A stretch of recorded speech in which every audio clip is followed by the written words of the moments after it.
I'm about to show you 5 secret hidden things in Madden 22 that I guarantee you don't know about. Starting with number 1, I'm going to show you a secret tip to get better pass rush out of your defensive line. Now notice right here, the pass rush isn't too great. We have plenty of time to step up into the pocket. I'll show another clip. This year, the pass rush from your defensive line is not the greatest. You get a lot of time in the pocket to make throws, and that's no good. But this secret tip will help them block shed better. If you click the RB or R1 button, you see that this menu comes up, and you can guess run or pass. If you press up on the right stick to guess pass, this actually helps your defensive line shed a little bit better. It doesn't work every single time, but you'll notice, look how quickly we're shedding the blocks now. And I'll show a few clips of this to show you it's not a fluke. This will happen a lot more often. Notice how the guy on the left here is continually shedding his block, where before he was getting held up a lot longer. Now this is normally used to guess if you think it's going to be a play action, but this actually works anytime you think it's a pass. If you guess pass, you will notice that more times than not, your defensive line will get much better pressure. They'll shed blocks quicker and get to the QB very fast. Really quickly before we finish with the rest of this list, I do want to let you know that I officially launched my Patreon page. If you want to help support the channel, there's going to be a ton of extra weekly content going on that page.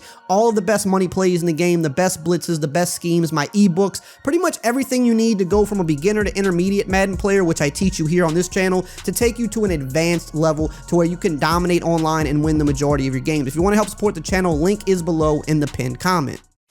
For tip number 2, I'm going to show you how to disguise your run flips. So let's say you're coming out in this halfback toss right here, and you say, you know what, I want to run this to the left. I don't want to run it to the right. It looks a little bit better. Usually you get to the line of scrimmage, you take your right joystick and you flick it to the left to flip your run. But notice when I do this, how Daniel Jones taps his shoulders. That's a tell to the defense that we could be flipping our run to the weak side. Now we could be faking it, to be fair, but usually most people don't do that, and most opponents are going to know, hey, if you're flipping your run, you're flipping it to the weak side, because most runs are designed to go to the strong side. Again, notice how Daniel Jones is tapping his shoulders. That's a giveaway that we could be flipping our run. Now watch what I do here. I'm calling the run, but I'm flipping it right now. I'm flicking my stick right now before Daniel Jones actually gets under center, and notice that there's no tell. He doesn't have an animation. He doesn't tap his shoulders because he's not under center yet. Most people don't know that you can flip your run before you get under center. Right here is when I'm flipping it. I'm in slow motion. I'm flipping it right here as he's walking up to the line of scrimmage. I'm not waiting for him to get set. So if I'm breaking the huddle and I see, oh, the weak side actually looks pretty weak here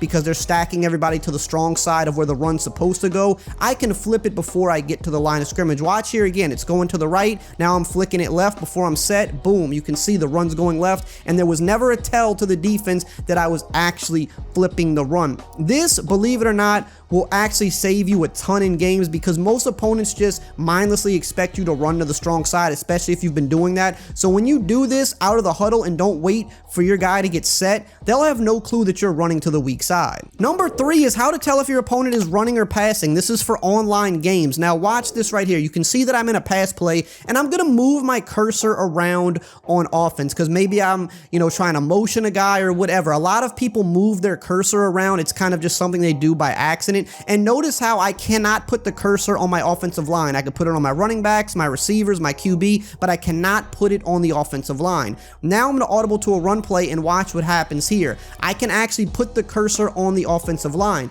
Now when you're in game, you won't see your opponent's cursor, but what you will see when they're putting their cursor on a player is you'll see the last name of that player on the screen. So right here, for example, I would see Leatherwood if I was on defense in an online game. Right here, I would see James. I wouldn't see the cursor, I would just see the name. Now, if I saw that, I would know, hey, my opponent's running, which then means I could actually run commit. It is risky because they could audible to a pass, but if I run commit by pressing RB, R1, and then down on the right stick to guess run, I'm going to blow up their run. Now, what you want to really do with this is kind of save it for big situations, because a smart player will catch on if you're doing this too much, and then they'll come out in a run and audible to a pass. But again, look, for a pass play, I can't get on the offensive line. I can only get on my skill players. When I go to the run, I can now put my cursor here. And you would say, well, why are people putting their cursor on the O-line? To be honest, it's just a bad habit that people have. People do it and they don't even realize they're doing it. I've played against even good players and they do this. It's just kind of something that you move around a lot, you're moving your cursor, and you don't actually realize what you're doing.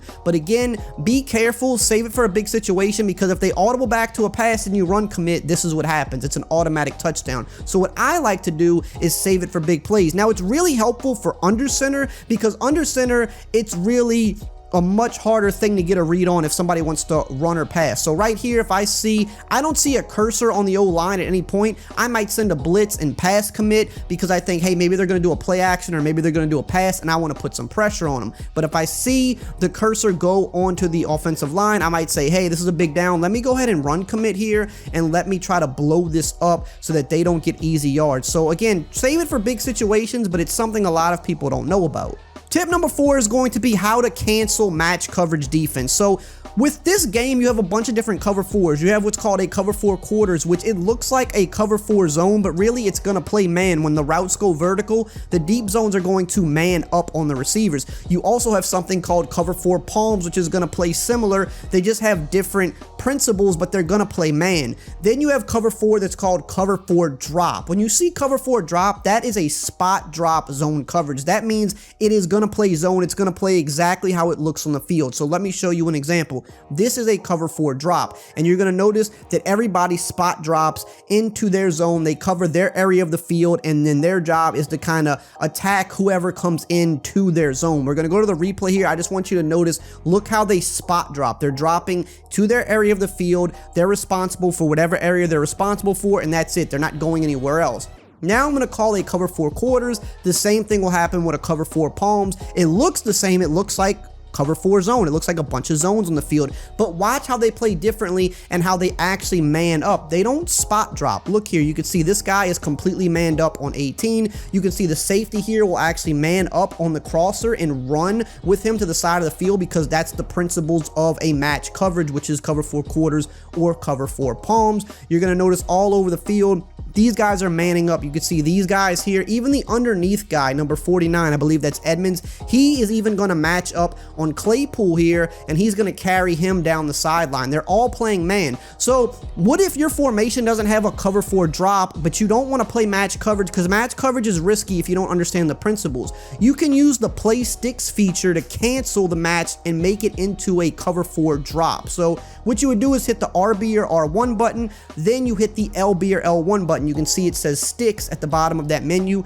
That's going to have them play the sticks, which really means play to the first down marker. But what this really does in the game is kind of a hidden trick, is it turns match cover 4 into a cover 4 drop, because some formations do not have a cover 4 drop. They only have cover 4 quarters or palms, and you can see if you come out in those plays and you use the sticks feature, it will actually turn it into a cover 4 drop. So now you have that to your advantage. Tip number 5 is going to be how to use the send spy feature to help you in the run. So I'm going to show you how this feature works on purpose and then show you kind of the hidden way that it works. So you see we have a spy on the field here. How this is intended to work is to attack scrambling QBs when they leave the pocket. If you take the right joystick and you click it in, not up, down, left, or right, but you actually click it in, you push it in as if it's a button, it's going to take the spy and it's going to tell him, hey, go rush the QB. Now you can do this in the run game as well. As soon as you see it's a run, you can click that right joystick in as if it was a button, and watch how everybody is going to react. As soon as you click that,